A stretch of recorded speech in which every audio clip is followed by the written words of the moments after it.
कैसे गुरु हैं जिनकी परंपरा में कभी भाला, कभी बुलडोजर।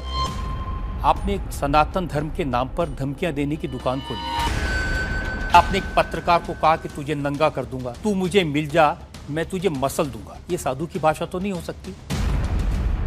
जिन साईं बाबा को करोड़ों लोग मानते हैं, उनकी पूजा करते हैं, उनके मंदिरों में लाखों लोग जाते हैं, उनके बारे में इस तरह की भाषा। ये लाइसेंस आपको किसने दे दिया? बागेश्वर धाम आने से लोगों का इलाज हो जाता है, फिर आपको कैंसर हॉस्पिटल बनाने की क्या जरूरत है? मैं तो सोच रहा था कि आपको पहले से पता होगा कि मैं क्या पूछने वाला हूँ। आप कहते हैं कि मैं अब बुलडोजर खरीदने वाला हूँ, हिंदुओं एक हो जाओ, पत्थर मारने वालों पर बुलडोजर चलाओ। ये भी हमारा अहिंसात्मक बयान है, पूर्ण अहिंसात्मक। बुलडोजर कब से अहिंसात्मक हो गया? राम की यात्रा पर कोई पत्थर फेंकेगा तो बचाने के लिए भाई बुलडोजर खरीदो। ये कैसे गुरु हैं जिनकी परंपरा में कभी भाला, कभी बुलडोजर, और फिर कहते हैं मैं अहिंसा की ये बात हमारी करता हूं। ऋषि परंपरा है, ये भगवान राम की परंपरा है। अच्छा, भगवान राम के टाइम पर बुलडोजर आते थे। आप लोगों से कह रहे हैं कि आपके पास जितना चाहे दान दे दो, अपना मकान दे दो, फ्लैट दे दो, बंगला दे दो, घोड़ा दे दो, गाड़ी दे दो, सोना चांदी, बैंक, एफडी, मंगलसूत्र, अंगूठी, लुगाई लड़का छोड़ के सब मुझे दे दो। हम लेते हैं, कोई अगर देता है तो स्वीकार करते गुरु के नाते। हम उस परंपरा से हैं जहां अंगूठा तक दान गुरु को दे दिया जाता है, हम भी लेते हैं। तो आपने क्या क्या लीलाएं की हैं?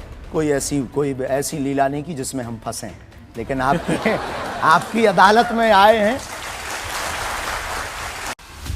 ब्राह्मण समाज पर कमेंट करने वाले एक व्यक्ति को आपने कहा मूर्ख, ठठेरी के बरे, नकट्टा। स्वभाव सनातनी हिंदू होने के नाते वो लहजा निकल जाता है और सठे साठ्यम समाचरी। आपने कहा संत तुकाराम की लुगाई रोज उन्हें मारती थी, रोज पीटती थी डंडे से, तो किसी ने उनसे पूछा तुम रोज लुगाई से पिटते हो, शर्म नहीं आती? आपको नहीं लगता कि संत तुकाराम जैसे महान संत के बारे में ये कह दिया, उसके लिए हमें गलती माननी चाहिए? बिल्कुल, हमने सहर्ष क्षमा भी मांगी और आज भी कहते हैं।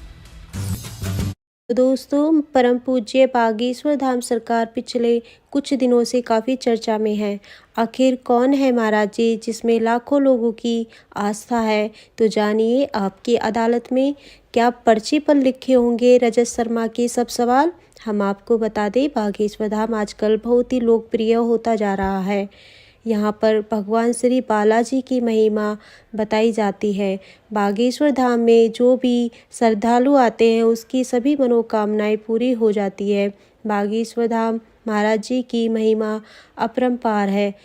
तो दोस्तों, आपकी अदालत में महाराज जी अपने ऊपर लगाए सारे आरोपों का जवाब देंगे और रजत जी द्वारा पूछे गए तीखे सवालों का भी जवाब देंगे। बागेश्वर धाम सरकार के परम पूज्य महाराज जी चमत्कारों पर सवाल उठाने वालों का भी जवाब देंगे। जय श्री राम, जय बागेश्वर धाम सरकार की।